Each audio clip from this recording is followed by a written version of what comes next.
الكريم أما بعد أعوذ بالله من الشيطان الرجيم بسم الله الرحمن الرحيم قد أفلح من تزكى وذكر اسم ربه فصلى بل تؤثرون الحياة الدنيا والآخرة خير وأبقى إن هذا لفي الصحف الأولى صحف إبراهيم وموسى وقال تبارك وتعالى في مقام آخر والذين جاهدوا فينا لنهدينهم سبلنا وإن الله لمع المحسنين صدق اللہ مولانا العظیم۔ درود شریف پڑھیے۔ اللہ بارک علی محمد وعلی آل ابراہیم۔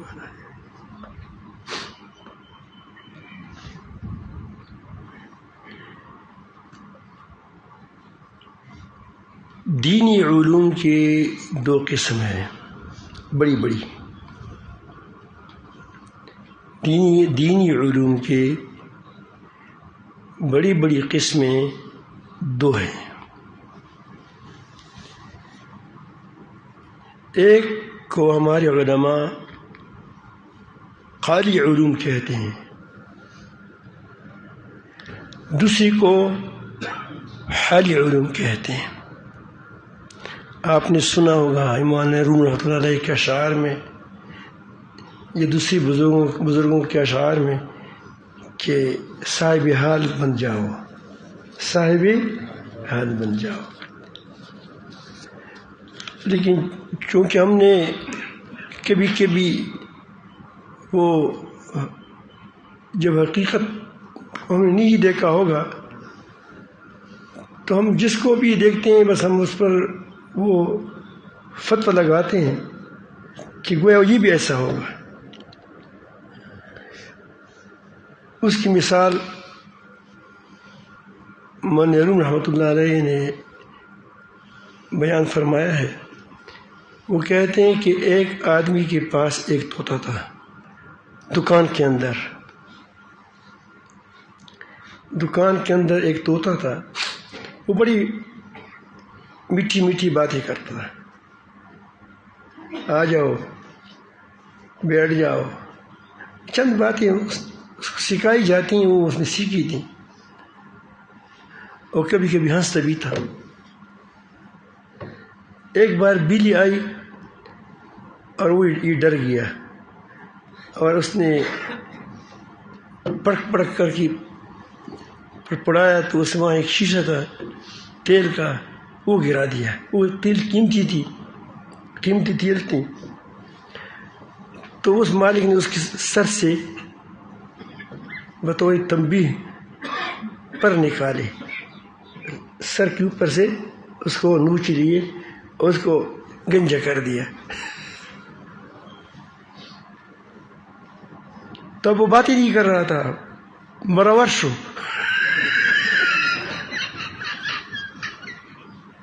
خفا ہو گیا، کٹی ہو گئی۔ اب اس کی گاہک میں بھی کمی آ رہی تھی، کیونکہ لوگ تو طوطے کی باتوں کے لیے آتا، پھر کوئی مٹھائی لے جاتا تھا، کوئی چاکلیٹ لے جاتا تھا۔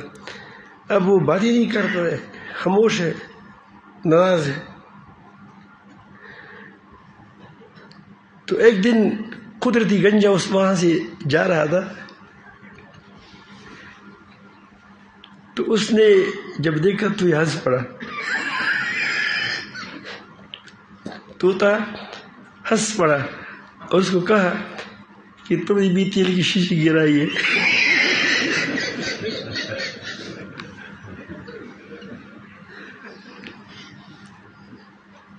تو ہمیں نے صاحب حال لوگوں کو دیکھا نہیں ہے، اسی لیے ہم کہتے ہیں کہ یہ جو راستوں میں پڑے ہیں، چرس پیتے ہیں، بنگ پیتے ہیں، یا یہ رسمی پیری مریدی میں لگے ہوئے ہیں، تو ہمارا خیال یہ ہوتا ہے کہ یہ اسی لیے پھر بیچارے دوسرے لوگ جو ہیں ان کو دیکھ کر کیا ہے وہ کہتے ہیں کہ یار یہ غلط لوگ ہیں۔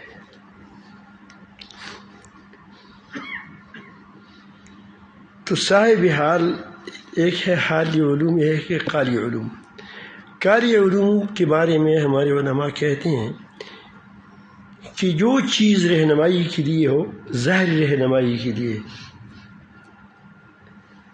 خواہ جس طریقے سے ہو، جس ترتیب سے ہو، تو وہ قاری علوم میں داخل ہے۔ مثلا تحریر ہے، تحریر قلم سے، یہ بھی آدمی اس سے رہنمائی حاصل کرتا ہے۔ آپ کسی کو خط لکھتے ہیں وہ سمجھ جاتا ہے، آپ کتاب پڑھتے ہیں تو کتاب سمجھ جاتے ہیں۔ تو یہ کتاب بھی کیا ہے؟ قاری علوم میں داخل ہے، اس لیے کہ یہ اس سے ظاہری رہنمائی حاصل ہوتی ہے۔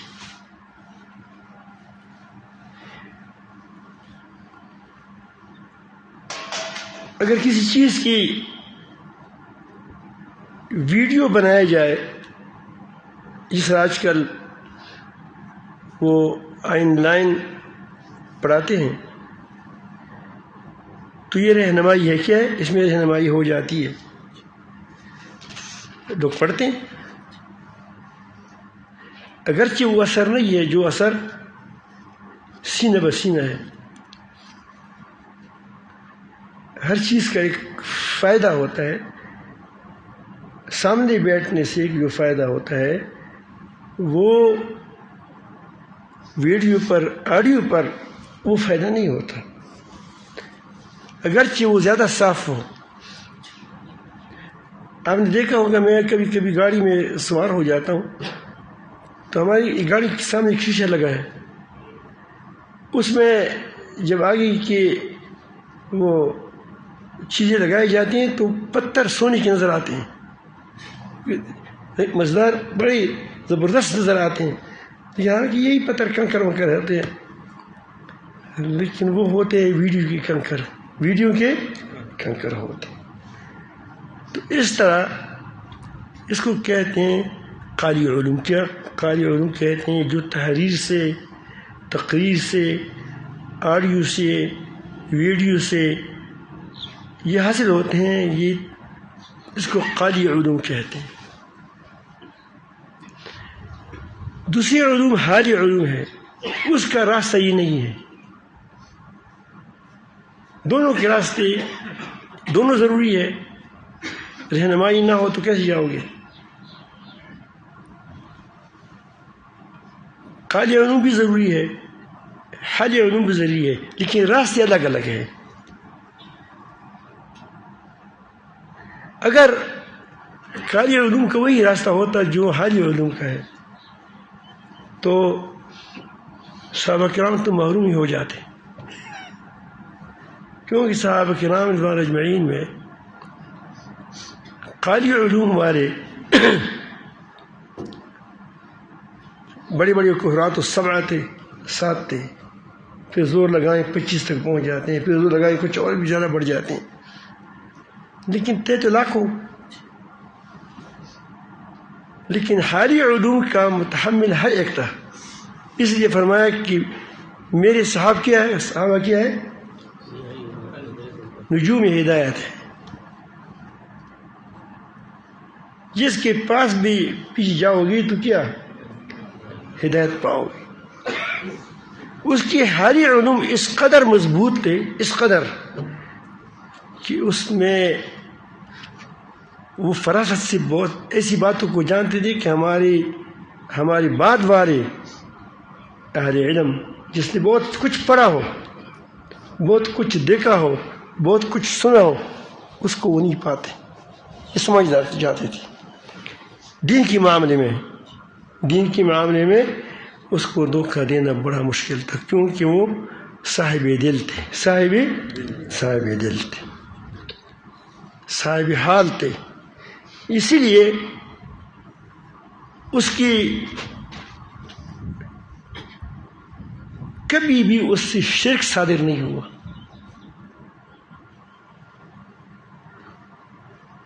حالانکہ بڑے بڑے علماء نہیں ہوتے ہیں، جیسے ہماری مثلا شیخ الحدیث ہے، یہ علماء تھے بہت بڑے، لیکن جو ہم کہتے ہیں، جس کو ہم کہتے ہیں قاعدے کے علماء، تو یہ تو خیر صحابہ کرام ہے، یہ حاجی امداد اللہ رحمۃ اللہ علیہ جو ہم بیٹھے ہیں ان کی مریدین ہیں، اور یہاں ہر جگہ تقریباً حضرت تانوی رحمۃ اللہ علیہ کے حلقے ہیں، حضرت شیخ اللہ کے حلقے ہیں، حضرت مدینی رحمۃ اللہ کے حلقے ہیں، بہت اس کے کروڑوں بلکہ اربوں تک پہنچ جاتے ہیں۔ یہ صاحب حال تھا، کیا تھا؟ صاحب حال تھا۔ اور صاحب حال لوگوں کے علوم ایسے گہرے ہوتے ہیں کہ مولانا قاسم نندوتی رحمۃ اللہ فرماتے ہیں کہ میں نے حضرت حاجی صاحب رحمۃ اللہ علیہ کی علوم کو دیکھ کر میں نے سبیت کی ہے۔ یہ اتنی گہرے علوم ہوتے تھے اس کے بعد کہ اس کی باتوں کے اندر محسوس کرتے تھے کہ وہ اس کو دیکھ کر میں کیا ہو جاتا، میں سبیت ہو چکا ہوں۔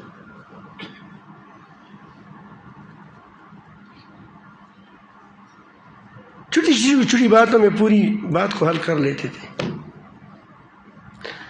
تو حاجی علوم کا طریقہ کیا ہے، وہ طریقہ ہے یہاں اللہ تعالیٰ نے فرمایا والذین جاہدوا فینا لنہدینہم سبلنا۔ اس کے لیے مجاہدہ ہے، ریاضت ہے، صحبت ہے، ذکر اللہ کی کثرت ہے، یہ اس کا راستہ ہے۔ اس راستے کے بغیر، صحبت کے بغیر یہ کیفیات حاصل نہیں ہوں گی۔ ذکر کے بغیر یہ کیفیات حاصل نہیں ہوں گی۔ اخلاص کے ساتھ اللہ تعالیٰ کے سامنے کھڑے ہونے کے بغیر یہ کیفیات حاصل، اس لیے فرمایا ان اللہ لمع المحسنین۔ کبھی کبھی مجاہدی ویسے بھی لوگ گڑبڑ کبھی یہ بھی کرتے ہیں، والذین ان اللہ لمع المحسنین، ہم محسنین کے ساتھ ہیں۔ جب اخلاص کے ساتھ آدمی مجاہدہ کرتے ہیں، اللہ ریاضت کرتا ہے، تو اللہ تعالی جل جلالہ اس کو محروم نہیں فرماتا۔ اب اس کا راستہ کیوں مختلف ہے؟ میں کبھی کبھی مثال بھی دیتا ہوں، یا چونکہ کربوا شریف میں عام نہیں ہوتے اس کی، الحمدللہ آج کل تو ہر جگہ پل پہنچتے ہیں، آم کا پل یہاں بھی پہنچ جاتا ہے، دوسری جگہوں بھی پہنچ جاتے ہیں، لیکن ایک زمانہ وہ تھا کہ ہم نے ایک آم کی ہڈی دیکھی تھی، ہڈی چھوٹی سی آم کی ہڈی ہوتی ہے، اس کی ہڈی میں سے لوگ سر کرچتے رہتے ایسا۔ اس زمانے میں جو آدمی کو جب گنجا ہو جاتا تھا، گنجا،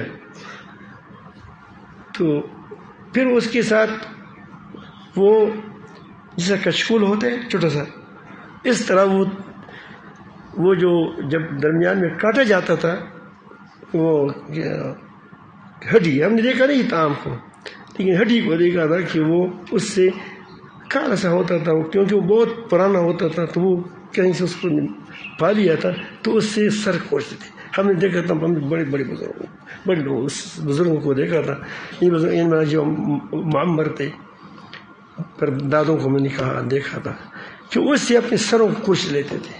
ہم نے کہا کہ یہ بھی کوئی چیز ہوگی، وہ کہتے یہ عام ہے۔ تو میں اس زمانے کی طرف تھوڑا جاتا ہوں، اس زمانے میں تو ہم نے عام چکھ لیا ہے، دیکھ بھی لیا ہے۔ اگر کوئی آدمی تقریر سے کسی بچے کو یا جوان کو جس نے آم نہیں چکھ لیا ہو، آم کا مزہ نہیں دیکھ لیا ہو،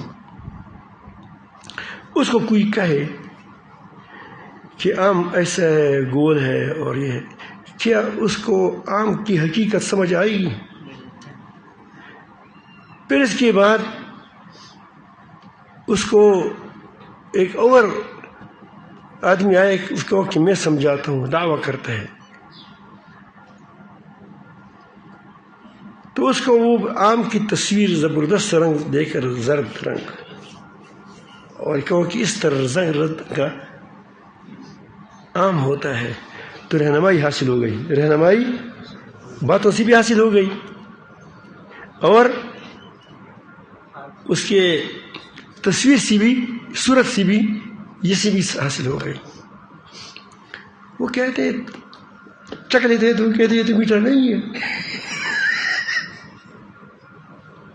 اس میں کوئی مزہ نہیں ہے، آپ کہتے ہیں بڑا مزیدار ہوتا ہے۔ تیسرے آدمی کہتے کہ میں بتاتا ہوں. اس کے ساتھ ویڈیو والا کا باغ تھا آم کا، کہیں ملتان سے لایا جاتا ہے، کہیں وہ دوسری جگہ کہاں جہاں زیادہ جہاں آم کے باغات ہوتے ہیں وہاں سے ویڈیو کر کے وہاں سے زرد زرد آم تھے اس طرح امنر کیڑی ہوئے سی. تو اس کو بتایا کہ دیکھو یہ آم ہے. اس نے موبائل کو چک لیا تو وہ کہتی ہے ٹھیک ہے.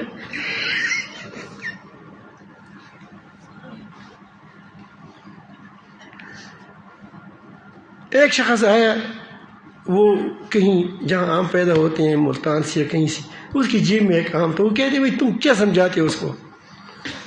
کس نے خواص سمجھائے بعض کو جو خاصیتوں کا پتہ تھا کہ اس کی یہ خاصیت ہے، یہ خاصیت ہے، یہ خاصیت ہے، یہ خاصیت. آم کی خاصیت بھی ہے. کسی نے مزے سمجھا کہ اس کی بڑا مزیدار ہے، میٹھا بھی ہوتا ہے، تھوڑا سا ترشی میں بھی ہوتی ہے، بعض بالکل میٹھے ہوتے ہیں، یہ ہوتے ہیں وہ ہوتے ہیں. ساری تفصیلات سامنے کی. اس گنوار کو تفصیلات کا پتہ نہیں تھا. وہ جو جس کے پاس آم تھا اس کو یہ پتہ نہیں تھا کہ آم کی کیا خاصیتیں ہیں، آم کی کیا وہ فوائد ہے، اور اس کے پیچھے وہ جب آدمی کھاتے ہیں تو اس کی کیا اس سے کون سی طاقت حاصل ہوتی ہے، کیا حاصل ہوتا ہے، اس کی ہڈی کے اندر کیا فوائد ہے. کہ میں بتا دیا کچھ یہ تو ظاہری چیز تھی. اس طرح اس کو کوئی پتہ نہیں ہے. لیکن وہ سادہ آدمی ہے، وہاں سے باغ سے اس کے پاس وہ آم کا باغ ہے، اس نے محنت کی ہے، آم کو کاشت کیا ہے، یا پیسے کما کر کے بیچارے نے کچھ جمع کر کے ایک آم خرید لیا ہے. راستہ بدل گیا. اس نے اس لڑکی کو یا آدمی کو دیکھ کے کہ یہ آم یہ ہے، اس کو چکھ لو. اس کو جب کیلا کر دیا اسے. آج کل تو اچھے آم آئے ہیں، اس زمانے میں یوں ہی چوس لیتے، چھوٹا سا آم ہوتا تھا. یہ جو میں کہتا ہوں وہی چھوٹا سا ہوتا ہے. اس کو کیا ہم ٹور کہتے ہیں، کیا کہتے ہیں، راٹور کہتے ہیں، کیا کہتے ہیں.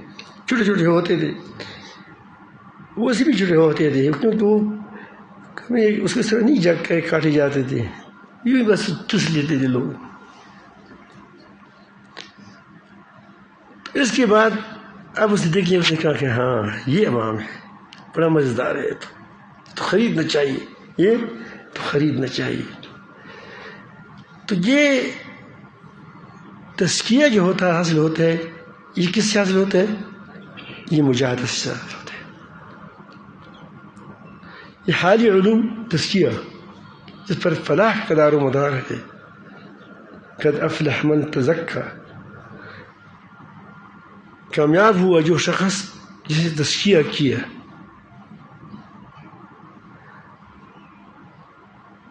اور اس کا وذکر اسم ربہ فصلی، اس کو اذکر یاد میں ڈوب گیا، اللہ تعالیٰ کے نام لیا، اور اللہ تعالیٰ سامنے گر پڑا. ابھی خشیت اس کو گراتا ہے، خشیت الہی، عظمت الہی ابھی سامنے ہے، اللہ کے سامنے گر پڑا ہے کہ میں بھی تیرا، میرا مال بھی تیرا، سب کچھ تیرا ہے، یہ تیرے حکم کے آگے. لیکن ہم مجاہدہ نہیں کرتے، بل تؤثرون الحیات الدنیا والآخرۃ خیر وابقیٰ. آخرت کے لیے تو مجاہدہ چاہیے. اسی لیے یہ حالت حاصل نہیں ہوتی. یہ صرف قرآن مجید میں نہیں ہے. ان ھذا لفی الصحف الاولی صحف ابراہیم و موسیٰ، تمام انبیاء علیہ السلام کی صحفوں میں، ابراہیم علیہ السلام کی صحفوں میں، موسیٰ علیہ السلام کی صحفوں میں یہی چیز تھی. تو اس کے لیے راستہ کیا ہے؟ مجاہدہ ہے. مجاہدے میں کیا ہے؟ صحبت ہے، صالح ہے. یا ایھا الذین آمنوا اتقوا اللہ وکونوا مع الصادقین، اے ایمان والو تم تقوی اختیار کرو.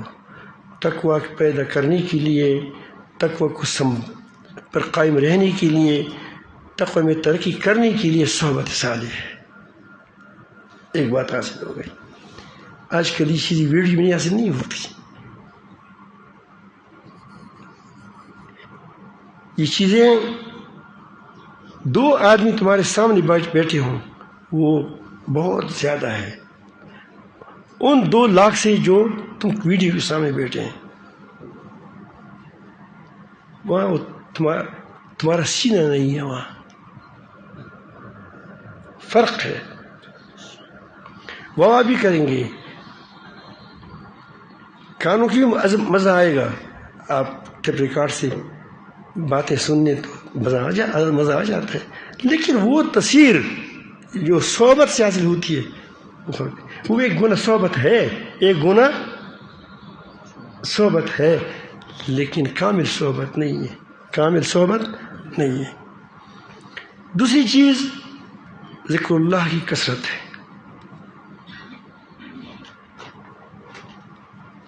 تیسری چیز یہ سب کچھ اللہ تعالیٰ کے لیے کرنی ہے اخلاص کے ساتھ. اگر کوئی اس لیے ذکر کرتا ہے کہ میں پیر بن جاؤں گا تو اس نے اپنے آپ کو ضائع کر دیا. پیر بھی بن جائے گا اور اس کے ساتھ اس کے مرید بھی بن جائیں گے اور اس کے شان شوکت بھی بن جائے، کیونکہ اللہ تعالیٰ جل جلالہ استدراج کے طور بھی ایسا کرتے ہیں. اور کبھی ایسا بھی ہوتا ہے کہ وہ اس کو دنیا میں اس کا نام کر دیتا ہے، آخرت میں جہنم میں ڈال دے. یہ آپ نے حدیث میں پڑھا ہوگا، عالم کو ڈالے گا، شہید کو ڈالے گا اور سخی کو ڈالے گا کہ اس نے کیا ہوگا. اس نے اللہ کے لیے نہیں کیا کام کیا ہوگا بلکہ ویڈیو والا کام کیا، نمائشی کام کیا ہوگا. وہ تو ہو گیا، نمائش تو ہو گئی، لوگوں نے واہ کر دیا، لوگوں نے جو کچھ آپ چاہتے تھے وہ تو ہو گیا. آگے کیا چاہتے ہو؟ آگے جہنم کے لیے آؤ. تمہیں اتنی بہترین صلاحیتوں کو تم نے اس دنیا خبیث کی پر ضائع کر دیا، اس مردار پر تم نے ضائع کر دیا. بل تؤثرون الحیاۃ الدنیا. تو اگر آپ میری بات کو سمجھ چکے ہیں، یہ خانقاہیں کا مقصد اصل درس نہیں ہوتا ہے. یہاں ایک آدمی کی صحبت نہیں ہوتی، یہ پوری مجمع کی صحبت ہوتی ہے. میں تو ہمیشہ کہتا ہوں کہ یہاں کوئی پیر نہیں ہے. آپ دیکھتے ہیں اب صبر سے سب آئے، اب وہی پیر بن گئے، ہماری پیر ختم. مولانا غفار صاحب آتے ہیں تو وہ پیر بنے، یہ پیر ختم. پہلے ہزاری صاحب رحمۃ اللہ علیہ، اللہ تعالیٰ کی درجات کو بلند فرمائے، یہاں آ جاتے تھے، بس وہ وہی پیر تھا. تو یہاں تو سب پیر ہیں، یہ سارے آپ کی بڑا مجمع ہے الحمدللہ، سینکڑوں مجمع ہے. یہ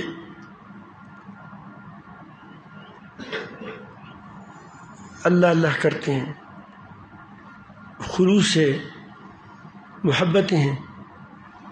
یہ اس صحبت حاصل ہے الحمدللہ. یہاں ذکر اللہ کے لیے تمہیں وقتاً فوقتاً بیدار کیا جاتا ہے کہ یہ وقت دعاؤں کا ہے، یہ وقت تہجد کا ہے. یہ ساری چیز کے اندر ذکر کے اندر آ جاتی ہے. یہ تہجد کا وقت ہے، تم کو اٹھایا جاتا ہے. یہ اب دعاؤں میں بیٹھ جائیں، عصر کا وقت ہے، مغرب کا وقت، دعا میں قبولیت ہوتی ہے، تو وہاں بیٹھ جائیں. تو آپ کو تنبیہ کرتے ہیں کہ یہ کرے وہ کرے، تو آپ کو ذکر میں بھی لگا دیتے ہیں. اور وہ آپ کو ضروری تعلیمات بھی دیتے ہیں کہ جس وجہ سے آپ شرک سے بچ جائیں، نفاق سے بچ جائیں، اور آپ کی وہ اللہ تعالیٰ کی وہ ضروری احکام وہ سیکھ جائیں. تو یہ آپ دیکھتے ہیں یہاں آپ کو یہی نظر آئے گا. خانقاہ میں یہی چیز ہوتی ہے، یہی چیزیں ہوتی ہیں جس سے انسان، پہلے بھی یہ خانقاہ میں یہی چیزیں ہوتی تھی، لیکن آج اس میں سیاست آ گئی، تبصرے آ گئے، باتیں آ گئیں، اخباریں آ گئیں، ٹیلیفون کیا خانقاہ کے اندر بیٹھے اپنی سر پر چادر اوڑھ کر اندر سے کیا ویڈیو، کیا آج کیا خبریں. کچھ وقت تو موبائل کو بھول جائیں، گھر میں جائیں رکھنے، پھر آپ کو فائدہ ہوگا. بہت سے لوگوں کو ہم دیکھتے ہیں کہ وہ کہتے ہیں کہ ہمارے 5 مدرسے ہیں، 5 مدرسے ہیں یا 3 مدرسے ہیں، نماز بھی 2 جگہ پڑھانی ہے. کیونکہ مجھ سے بغیر کام نہیں چلتا، تو ایک جگہ بھی جمعہ پڑھاتا ہوں آدھا، وہ 1 بجے پڑھاتا ہوں، دوسری جمعے کو 2 بجے، کیا وہ 1:30 بجے پڑھاتا ہوں، تیسری کو یعنی خطبہ، یعنی وہ نماز نہیں خطبہ، 3 بجے وہ جگہ تو میرا نماز جمعہ ہے، کتنا بڑا کام ہو رہا ہے۔ اور صبح تدریس کرتا ہوں، صبح سے لے کر مغرب تک لگا رہتا ہوں، فلان کتابیں فلان کتاب، لوگ چھوڑتی نہیں ہے، فلان کتابیں، یہ بھی تم نے کر دیا۔ وہی رمضان میں ہمارے بزرگوں نے اس لیے درمیان میں کچھ وقفہ دیا تھا 2-3 ماہ کے، تاکہ اس میں کیا کریں، یہ اپنی کچھ ذکر کریں، کچھ تمام سال مصروف رہتے ہیں، اس سال کے آخر میں کیا کریں، کچھ نہ کچھ اللہ کرے، یہ اس لیے وقفہ دیا تھا۔ رمضان مبارک کی برکتیں میں حاصل ہو جائیں گی، تو اس میں ہم نے منطق کا دورہ رکھ دیا، لکھ دیا کہ بھائی اس میں منطق کا دورہ کرا دیں گے۔ کسی نے کہا کہ اس وقت اس میں ادب کا کیا کریں گے، کسی نے کہا کہ عربی کا دورہ کرائیں گے، کسی نے کہا کہ صرف نحو کی دورہ کریں گے، وغیرہ وغیرہ۔ وہ وقت بھی دورے میں چلا گیا، پھر شروع ہو گیا اسباق۔ میں تمام دن کے کام کرتا ہوں، اگر اتنے ہم دیندار ہوتے تو ہم حسد کیوں کرتے؟ مدارس کے اندر 2 استاد ہوتے ہیں، اس کو آپس میں نہیں لگتی، وجہ کیا ہے، جب دونوں اللہ والے ہیں تو لگتی کیوں نہیں ہے؟ معلوم ہوا کہ حسد تو شیطان کا کام ہے۔ حسد کس کا کام ہے؟ حسد شیطان کا کام ہے، تکبر شیطان کا کام ہے۔ تو یہ ہماری چیزیں ہمارے اندر آ جاتی ہیں، یہ وجہ اس کی ہے کہ ہم کام تو بہت بڑے بڑے کرتے ہیں لیکن پیٹرول نہیں ڈالتے۔ بڑی بڑی گاڑیاں خرید لی ہیں، 6 ویل ہے، 22 ویل ہے، 22 ویل۔ ایک بعض مرتبہ ہم گاڑی میں جاتے ہیں، اس سے آگے جانا پڑتا ہے تاکہ ہم آگے ہو جائیں، اتنا لمبی گاڑی ہوتی ہے کہ اس سے آگے جا کر پھر راستے سے گاڑی آ جاتی ہے، اس کو کراس نہیں کر سکتے۔ اب اس گاڑی کے اندر اگر آپ نے ایک کپ جسے آپ اسکوٹر میں اور موٹر سائیکل میں ڈالتے ہیں، ایک ہی کپ پیٹرول ڈالنے تو پہلے پاؤں لگا دی، ڈر ہی ساتھ کیا ہو جائے گا، وہ ختم ہو جائے گا۔ تو ہم جیسے کم کہ تم ذکر کرو تو کہتے ہیں ہم کیسے فارغ نہیں ہوں، نماز کے لیے فارغ ہے، نہ وہ کھانے کے لیے فارغ ہے، چائے کے لیے ایک سوئی کے ساتھ پینے کے لیے اب فارغ ہے۔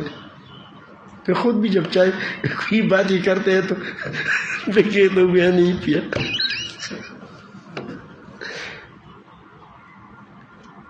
چائے کے لیے فارغ ہے، وقت ہے تمہارے پاس، طلباء تمہاری سر مالش کرتے ہیں، اس کے لیے تمہارے ساتھ وقت ہے، اور تم کو دباتے ہیں، اس دبانے کے وقت تمہارے ساتھ وقت ہے، اور آپ سفر پر جاتے ہیں روزانہ، کہیں وہاں سفر ہے، کہیں وہاں سفر ہے، کہیں سفر ہے، اس لیے تمہارے ساتھ وقت ہے۔ بیوی کے ساتھ ملاقات کے ساتھ تمہارے وقت ہے، تمہارے ساتھ ہونا بھی چاہیے۔ بچوں کے ساتھ کھیلنے کے لیے آپ کے ساتھ وقت ہے، اگر وقت نہیں ہے اللہ کی یاد کرنے کے لیے نہیں ہے۔ حالانکہ نبی کریم صلی اللہ علیہ وسلم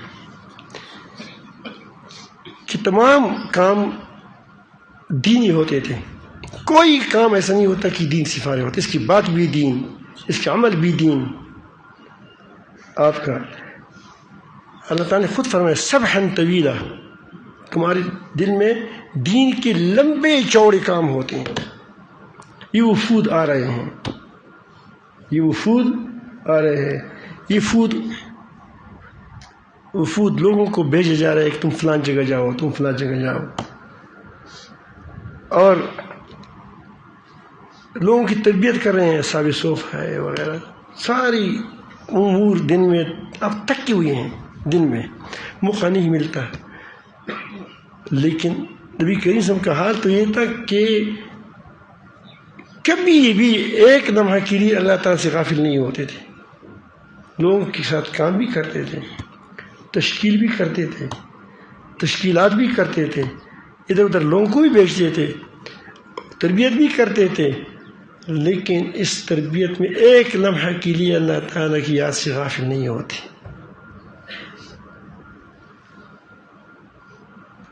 بلکہ سوتے وقت بھی نبی کریم فرماتے ہیں کہ میری آنکھیں سوتی ہیں، دل کیا ہے؟ اللہ کے ساتھ لگا ہوا ہوتا ہے، جاگتا ہے. پھر بھی اللہ تعالیٰ فرماتے ہیں کہ راتوں کو اللہ کے سامنے کھڑا ہو. یعنی ہماری کام تو نمائشی ہے، اس کے ہر کام کے اندر اللہ تھا، اللہ کی ریت تھا، اور اللہ کا دل اللہ تعالیٰ سے لگا ہوا تھا. کل احیان وہ ذکر کرتا تھا. لیکن پھر بھی اللہ تعالیٰ فرماتے ہیں کہ تمہارے دن میں بہت سے کام ہوتے ہیں، تم رات کو کیا کریں؟ اللہ کے سامنے کھڑے ہو، اکیلے میں کھڑا کرے. اور نبی کریم کی پاؤں میں مبارک میں ورم آ جاتا ہے، اتنی کڑے ہوتے تھے. ہمارے لیے کوئی ضرورت نہیں ہے. جتنے بزرگان دین گزرے ہیں ان کے لیے ضرورت تھی، لیکن آج کی ملا کے لیے کوئی وہ اتنا بڑا بزرگ ہے کہ اس کے لیے ضرورت ہی نہیں، کیونکہ سب شب و شام دین کی کام میں لگے ہے بیچارہ. تو اس کے لیے بڑی ضرورت ہے کہ آدمی کوشش کرے کہ ان کاموں کے باوجود اللہ رب العالمین جل جلالہ کے لیے وقت فارغ کریں، اللہ کے ذکر کے لیے وقت فارغ کریں، ذکر کریں، اچھی صحبتوں میں رہیں، بری صحبتوں سے بچیں، جھوٹ سے بچیں، جھوٹی صحبت سے بچیں. اس صحبت سے ہی بچیں جہاں غیبت ہوتی ہے، اسے اٹھا کریں، کیونکہ وہ ہمارے کان میں کوئی شیشہ ڈال رہا ہے، ایسے اسے اٹھا کرو. جب اٹھ جاؤ گے تو لوگ سمجھ جائیں گے کہ میں غلط کر رہا ہوں، اس لیے تو اٹھ کیا. کچھ اگر بس نہیں چلتا من رکھا کہ غیبت تو حرام ہے، اگر تمہارا بس نہیں چلتا اٹھ جاؤ، اس سے جھوٹ بولا جا رہا ہے، آپ اٹھ جاؤ. ہم کو جھوٹی مجلس میں بیٹھنا پڑتا ہے.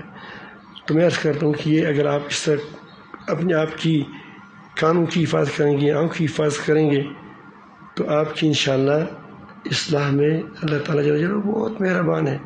ایک آدمی ایک قدم چلتا ہے خدا کی طرف دل میں تو اللہ تعالیٰ جل جلالہ توڑ چاہتا ہے. ایک بالش جاتے ہیں تو اللہ تعالیٰ ہاتھ کے برابر آ جاتا ہے. ہم اس کے بنتے ہیں، وہ ہمارا رب ہے. اس نے ہمارے لیے ماں پیدا کی، کتنے ہمارے منہ پر مہربان ہے. یہ ماں کس نے پیدا کی ہے؟ ہمارے لیے ماں کس نے پیدا کی ہے؟ اس کی محبت کس نے ڈالی ہے؟ رحم کس نے ڈالا ہے؟ اللہ تعالیٰ نے ڈالا ہے. باپ کی مہربانی کس نے ڈالی ہے؟ وہ ہمارے لیے جو مرغی پالتی ہیں، اس مرغیوں کے دلوں میں محبت کس نے ڈالی ہے؟ کس کے لیے ڈالی ہے؟ ہمارے لیے ڈالی. کیونکہ وہ بچے ہمارے لیے پالتے ہیں، جب بڑے ہوتے خود نہیں کھاتے، ہمیں ہمارے حوالے کرتے. تو اس کے لیے وہ رب بہت مہربان ہے، وہ تم کو کئی محروم نہیں کرے گا، لیکن دل خدا کی طرف کرو. اور اس کے لیے کوشش بھی ہونی چاہیے. اللہ تعالیٰ ہم سب کو اپنی محبت نصیب فرمائے گا. فرمائے میں آپ کو ایک نعت سناؤں گا، ٹھیک ہے انشاءاللہ. زبان سے نہیں، میرے پاس بھی کیا ہے، وہی وہ موبائل والا نعت خوان ہے، وہ آپ کو سناؤں گا انشاءاللہ.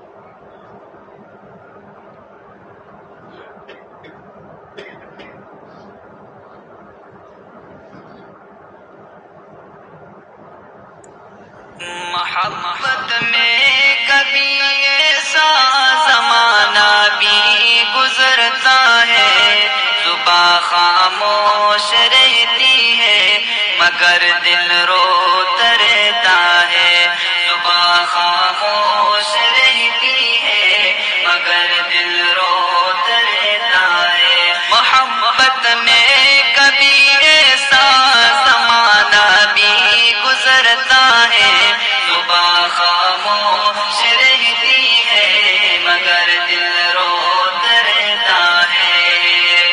اگرچہ راہ تقویٰ میں ہزاروں غم بھی آتے ہیں، اگرچہ راہ تقویٰ میں ہزاروں غم بھی آتے ہیں، مگر جو عاشق صادق ہے غم کو سہتا رہتا ہے، زباں خاموش رہتی ہے مگر دل روتا رہتا ہے، زباں خاموش رہتی ہے مگر دل روتا رہتا ہے۔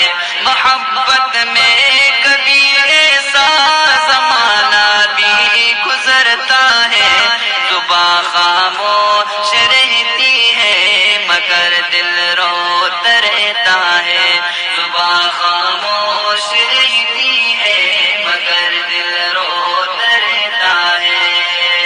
صلہ عشقی مجازی کا کیسا ہے ارے توبہ، صلہ عشق۔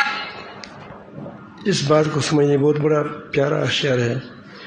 وہ کہتے ہیں کہ مجازی عشق کا بھی عجیب ہے، لوگ تو لڑکوں پر عاشق ہوتا ہے، لڑکیوں پر عاشق ہوتے ہیں، وہ سوتے ہیں اور یہ عاشق روتے ہیں۔ وہ کہتے ہیں کہ اس کے ساتھ محبت کرو، تم سوتے ہو، وہ کیا ہے، وہ جاگتا ہے۔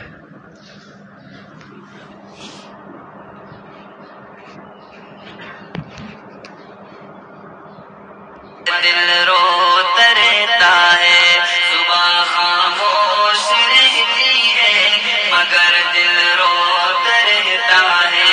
محبت میں کبھی ایسا زمانہ بھی گزرتا ہے، زباں خاموش رہتی ہے مگر دل روتا رہتا ہے، زباں خاموش رہتی ہے مگر دل روتا رہتا ہے۔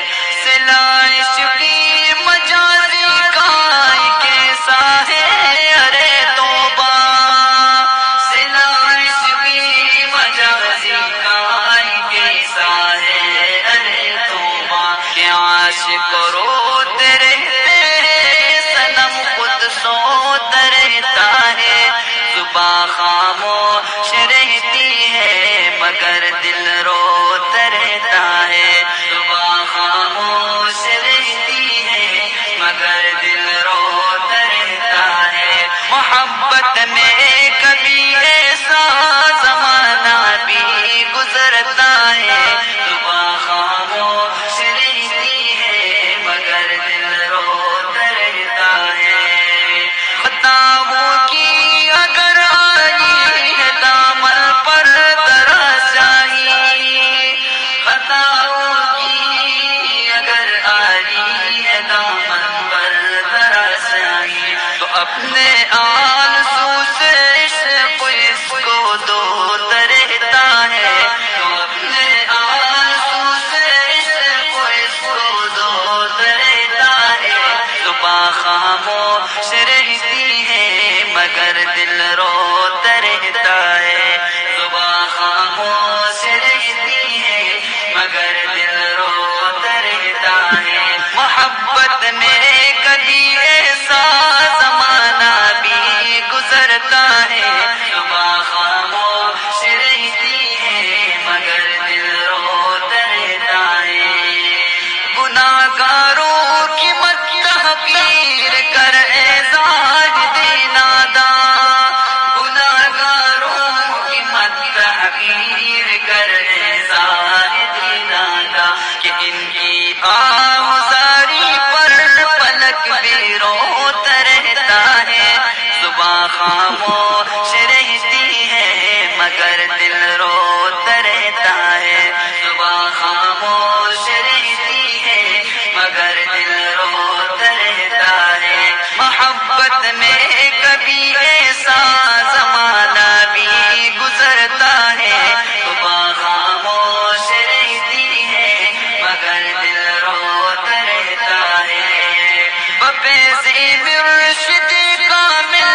پر جلسے قربی محبت ہوتا رہتا ہے، دل پر جلسے قربی محبت ہوتا رہتا ہے، زباں خاموش رہتی ہے مگر دل روتا رہتا ہے، زباں خاموش رہتی ہے مگر دل روتا رہتا ہے، محبت میں کبھی ایسا زمانہ بھی گزرتا ہے، زباں خاموش رہتی ہے مگر دل روتا رہتا ہے، جو غیروں پر فدا کرتا ہے اپنے قلب جاختر، جو غیروں پر فدا کرتا ہے اپنے قلب جاختر، بے جرم بے وفائی حق سے وہ محروم رہتا